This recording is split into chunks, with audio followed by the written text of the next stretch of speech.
How's it going, everyone? Unretired here, and today we're going to be playing Herald, an interactive period drama game. Now, this is a choice-driven adventure game, so basically it's a point and click, and it is developed and published by Wispfire. Now, they've been generous enough to provide a free key to myself. I could have done a review, but instead what I really feel I should be doing is a playthrough of the game to show you guys the entire game, and it will be really up to you guys afterwards if you want to purchase or not. I'll link the details of the company, game page, and the Steam link as well if you do wish to buy the game, or if you do want more information, that'll be in the descriptions. So let's take a look at this. So let's do this, new game, confirm. Alright, so we're going to be playing book 1 for now, then we'll obviously go to book 2, and 3 and 4 are currently in development. Would have a big assumption on that one, so let's take a look.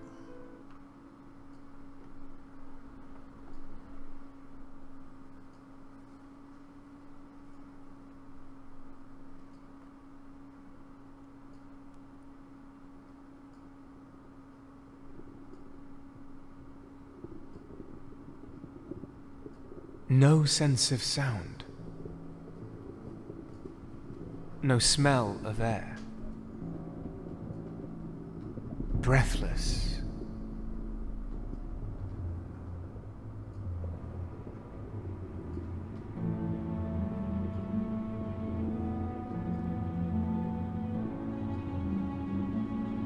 I drifted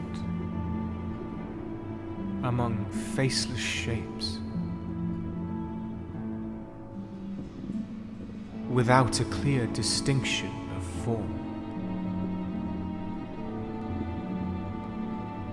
Blinded until someone or something made me soar.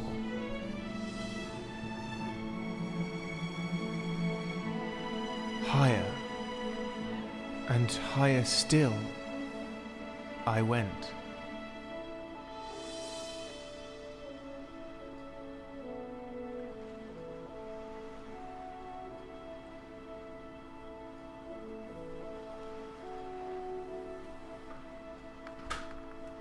That is all I can remember. Voice acting seems to be very spot on.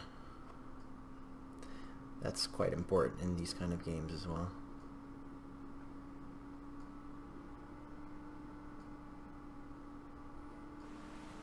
Alright, let's start this off.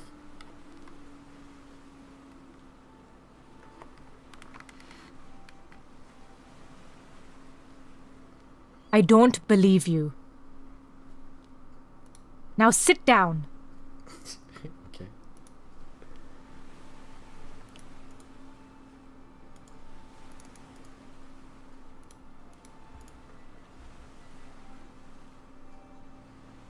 I'm sorry, but you can't leave until you tell me.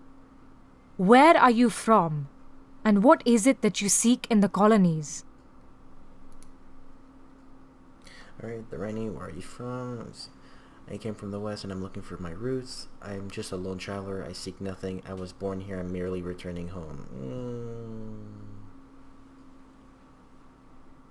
What does it matter? I go wherever my feet take me, and I seek nothing in particular. Do you or do you not swear allegiance to the Lord Protector as a servant of his protectorate?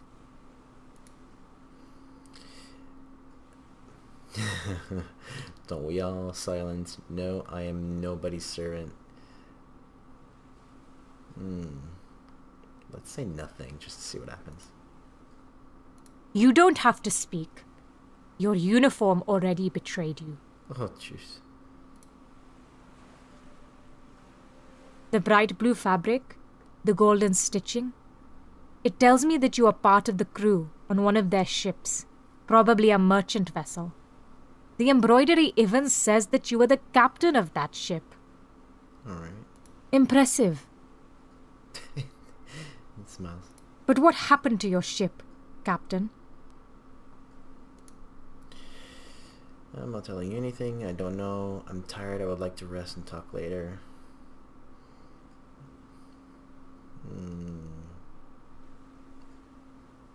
I can't remember. Not inconspicuous at all. I've heard that excuse before. It's not going to work with me.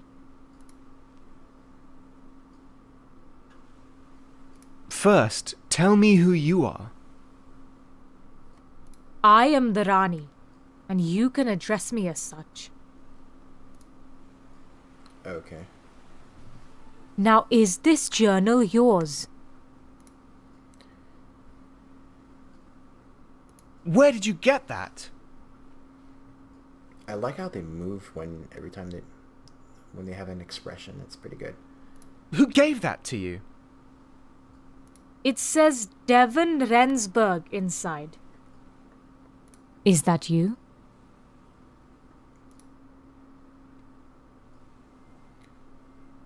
Yeah.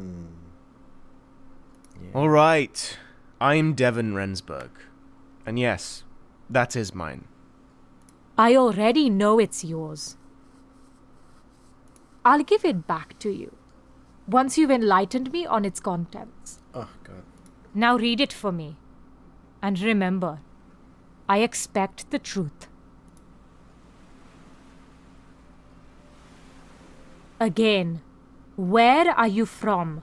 And what is it that you seek in the colonies?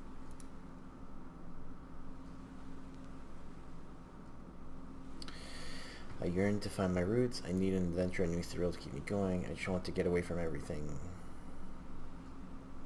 How about this? Fine. I'll give you the long version. It's not like I have any choice. I come from the West, born here in the colonies, but raised in the capital of the Protectorate homeland, a city that was never kind to me. Sick of the citizens and their customs, I decided to leave that place and never go back. I had heard about someone in the harbour recruiting men for a merchant ship sailing to the east. It was a standard trading mission along the Indigo route.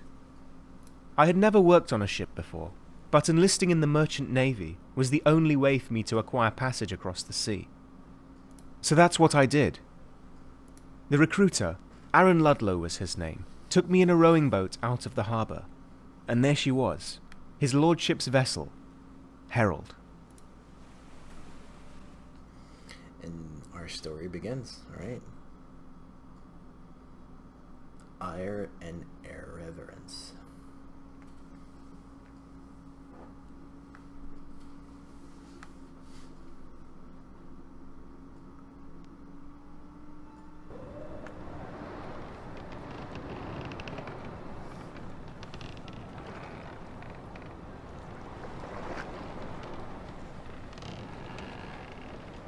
It's quite nicely done, actually.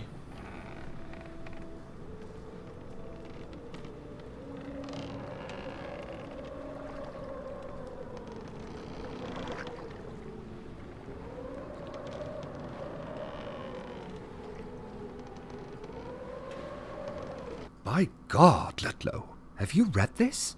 No, sir, I haven't. Your people seem to be causing a lot of unrest in the colonies lately. My people, sir? Racist. Well, you know. I don't know, sir. The indigo farmers. They claim the trade does not benefit them enough. They accuse the Lord Protector of abuse of power and demand fairer wages. The local regent has yet to respond, but I fear he will cave in to the pressure. Is that why we have the politician on board? Yes. Senator Morton is the regent's brother-in-law, and he's going to help him with the complex politics of this affair. He's also accompanying the regent's daughter safely back to the colonies. Remember to treat both of them with respect. Sir. Is there anything else you brought from shore? Well, apart from the new recruit, a letter, sir, addressed to Senator Morton. Well, what are you waiting for? Give it to me. But, sir, it's not your... My ship, my rules, Ludlow. You know this. Besides, I don't think Mr. Morton has anything to hide from me. He better not. May I remind you he is a Protectorate official, sir? And so am I. You there. What do you think, boy? Should I open the letter or not? Oh god, you're asking me? Okay. I told the captain to open the letter. I hadn't expected the captain to address me. I warned the captain not to open the letter. Okay, it's just this one. Me? Sorry, sir, I didn't... This is Devon, sir, the new recruit that I picked up in the harbour. Says he wants to work as a sailor aboard the Herald. I introduced myself as Mr. Rensburg. I told the captain my name was Devon Rensburg. I confirmed that Devon was just fine. Whatever. Devon Rensburg, sir. Pleased to meet you, Captain. Captain Cornelius Hendricks. Nice to have you aboard the Herald. Rensburg. I assume you understand that there are rules here. Officer Ludlow will give you the lowdown on them during your tour of the ship. Sir, I have other... But first, Ludlow, I'd like you to find Senator Morton and send him here. I need to talk to him about this letter of his. Be quick about it. I'll send Rensburg off to you in a moment. Yes, sir.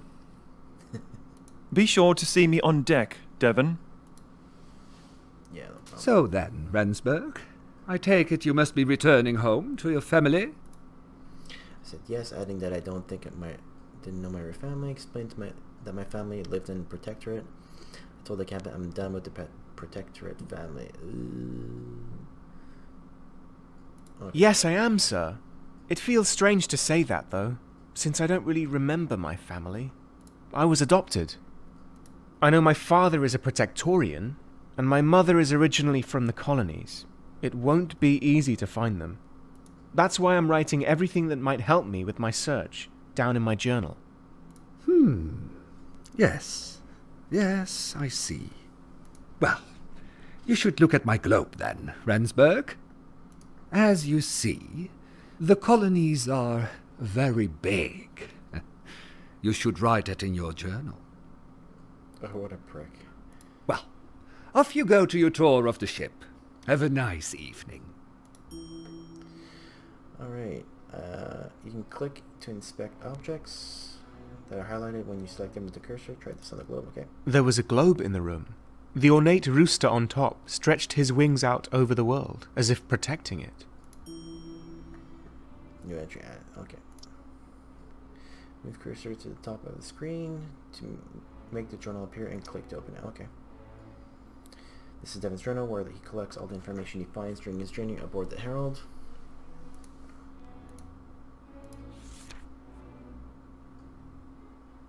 Okay. Encyclopedia. Antiques. Cool. Okay, tasks and notes. Exit captain's cabin. Okay. Have a look at the other tabs or continue. Okay, I've already continued. Let's see if we can look at other stuff. The captain's cabin was one of the few places on the ship with a heater. The crew didn't have such luxuries at all. Alright.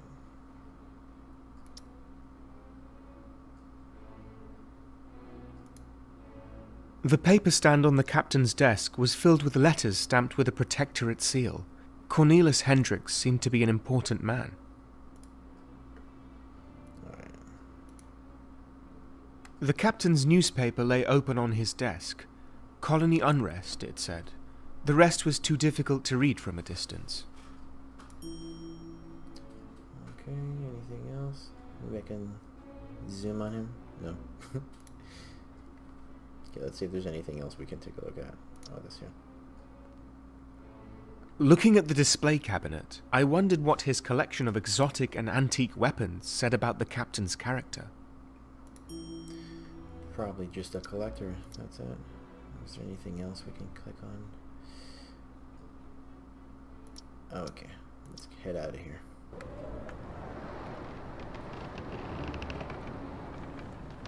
Oh, well, I would assume he's reading your letter right now, Mr. Morton. I sincerely hope you're joking.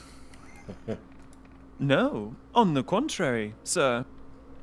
At sea, the captain makes his own rules. As far as I can tell, our captain is king on the Herald, sir. The crew his loyal subjects.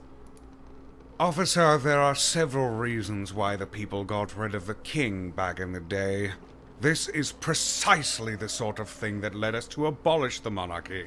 Ooh, interesting. I'm going to have a word with Captain Hendricks now. Please carry on. No more monarchy. Okay, let's go take a look at this. Not one, but two large ornate compasses stood on the poop deck near the ship's wheel. Protectorate design seems to favor perfect symmetry. Dude, really? Poop deck?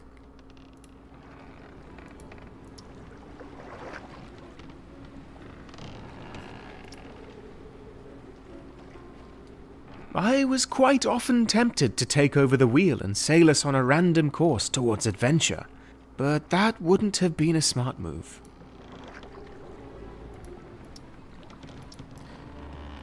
The captain may seem a bit gruff sometimes, but he's a good man. Cares about his crew. Alright. Okay, so we can move in. The captain's cabin was strictly off limits without an invitation from the captain himself. Alright, that's fine. Alright. So many lines and ropes that were going literally everywhere. I still can't comprehend how most sailors I met on the Herald knew the function and name of all of them.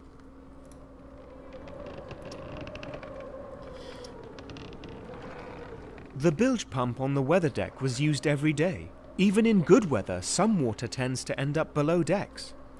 That makes sense. Let's go see everything. Looking through the grate, I could see the gun deck below. Okay, I guess that's important to know. What else? Oh yeah, it's here. As strapping as sailors come, even they can't lift most cargo without the use of a dolly winch.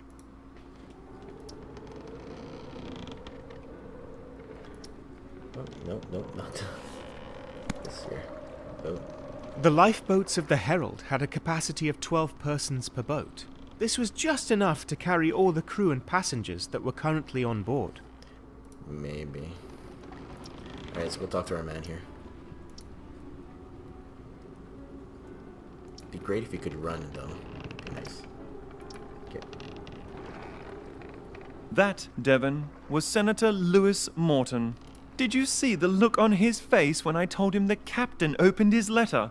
Pure agony. I thought that what Ludlow had done was inappropriate. I remained silent. I was amused by what had happened. It would be fun if we could see what's happening inside the captain's quarters right now. It would be, wouldn't it? People have a hard time adjusting to life outside the capital. On the open sea, the rules tend to change, but customs don't change with them. Mr. Morton is a prime example of that, and you will probably experience the same. The trick, though, is to accept change. It's something that people like Morton will never understand. But you might. I confirmed that I wanted change. I wondered why Ludlow thought I could accept change. I protested I didn't like. Yeah. If there's anything I want, then it's change. To finally be able to do things differently for a while. I'm done with the old rules. There's a reason I picked you from the lot. I rarely choose anybody who is unfit for a life at sea. Now for your tour. Welcome aboard His Lordship's vessel, Herald. It's a nice ship, huh? A Cromwellian-class Protectorate clipper launched in 1851. As one of the fastest sailing ships in the mercantile fleet, she can reach a top speed of 18 knots. During her short life, she has already set multiple records sailing to the colonies and back along the famous Indigo route. I asked Ludlow what records the Herald had broken. I wondered if this story was some kind of joke.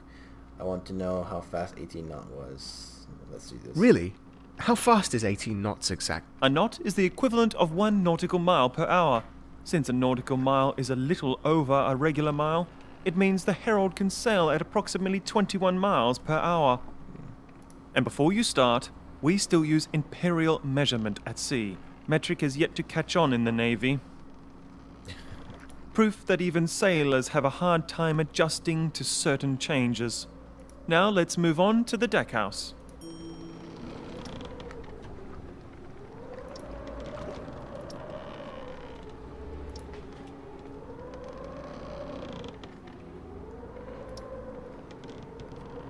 The Cromwellian-class ship type is named after one of the Protectorate's founding fathers, Oliver Cromwell. These ships are merchant clippers, built with trade in mind.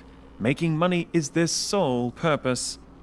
The Herald is an indigo clipper, which means she mainly takes shipments of indigo powder to the Protectorate homeland. With this powder, we make the paint that coats the hulls of our ships, and the dye that gives the fabric of our clothes its bright blue hue.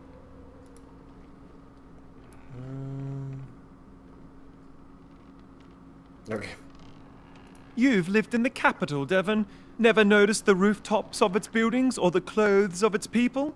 Everything has been colored blue there. The color blue touches on much that the Protectorate holds dear.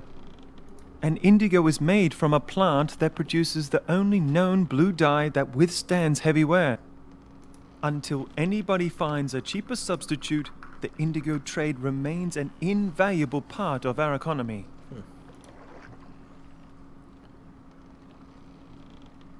I never really thought about blue dye in that way. Sounds like a huge undertaking. It is, but that's not without reason. After all, the Protectorate is built upon free market principles that foster progress through supply and demand. Its people get paid an equal share for the work they do, and with this money they are free to do with as they wish. I am not fond of life on shore, but even I can see that the system works. For most people at least. Now, onto the bow of the ship.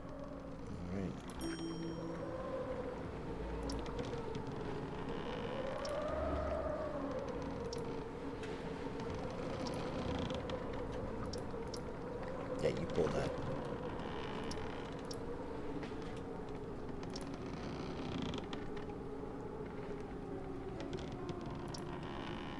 There was one particular corner on the main deck where the captain couldn't see you from the poop or front deck.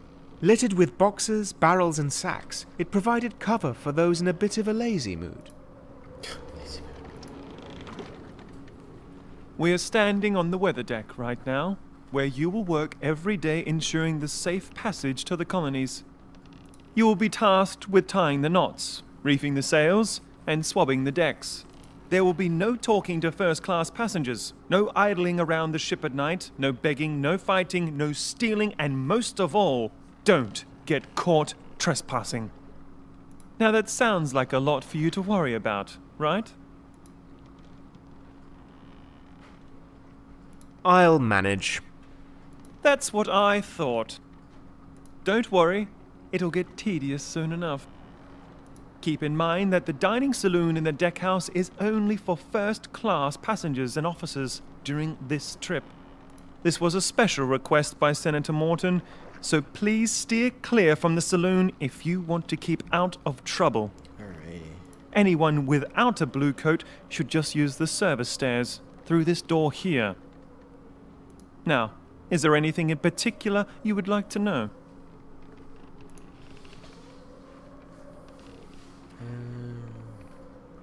What if I wanted a blue coat? Where do I get one? You'll have to earn one. The captain is an honest man. He'll reward hard work. But don't expect him to promote you anytime soon. It took me years before I earned mine. Now just go through this door, past the officers' cabins, and you'll find the service stairs on your right-hand side. Down those stairs you'll find the crew's quarters and your bed. That concludes the tour, Devon. I hope you enjoyed it. Yep. I will have to stay out here. I'm on watch tonight. The boatswain will wake you up tomorrow morning to prepare you for the day. Good night.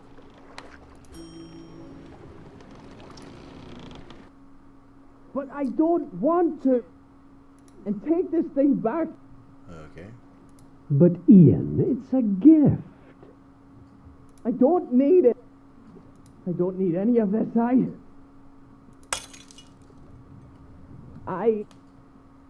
I'm... Get out. I didn't mean to... Get out.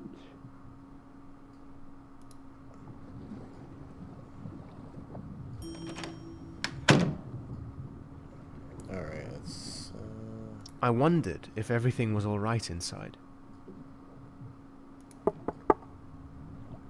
Go away. If you want to apologize for the compass, then now is not the right... Are you all right, sir? I heard something break. Oh, by the way, I'm Rupert Brunswick, First Officer and Navigator. Nice to meet you, Rensburg. Welcome aboard. I'm sorry for my tone. I didn't mean to be rude. I do appreciate your concern.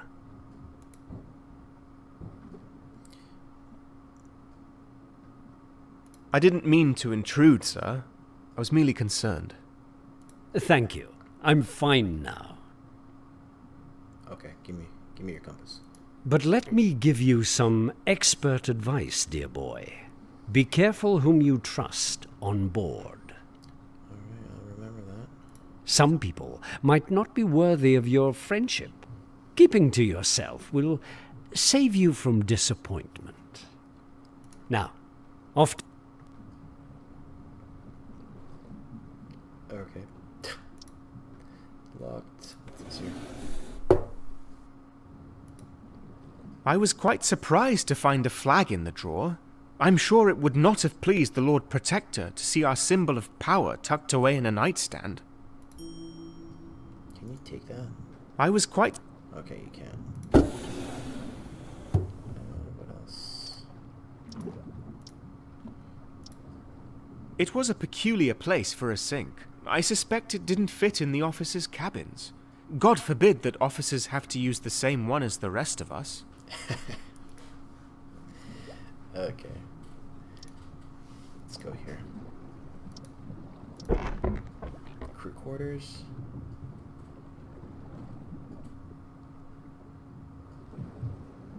I know you are out there, and even though Mother taught me to address you properly, I know your language is different from ours. Please, hear my prayer. Listen to my heart. Went up his first. I was very curious, so I kept still. Okay. I'm begging you to just help me this one time. I want you to see my struggle with the life you chose for me. I feel trapped, and I see no way out. You are the only one I can turn to. Please, tell me what to do. Give me a sign. I guess I'm the sign. Ooh, achievement. High five, guys. High five.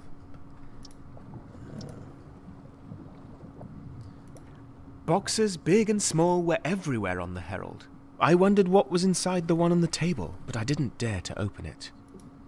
There must be something else here. Oh. The playing cards, strewn everywhere, seemed to indicate that the sailors liked to play games. I preferred to write in my journal, rather than occupying myself with such silly things.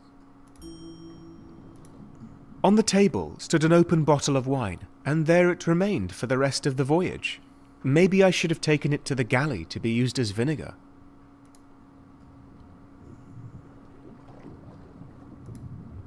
The apples reminded me of home. Looking out of the window of my small room, I used to dream about this journey while staring at the fruit trees in the garden. Alright. Let's get back. So this is locked. What's this here? Few people on land know about the strict rules in the Navy. Being a sailor requires discipline and a great deal of respect for authority. Be punctual, be responsible, care for the facilities, care for your fellow seamen, comply with rules, obviously. Okay, let's check it out. Oh yeah, rummaging through your stuff. I'll admit I did consider trying on the blue coat, but the chance of someone noticing was too high. Huh, nothing else really.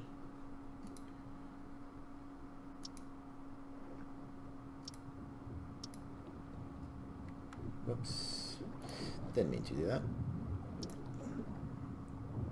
It was getting late. I had to go to bed. Okay, let's take a look at other things. What's this here? Oh, yeah. I had dumped my own luggage above my bed. It was a huge chest, but there was barely anything in it.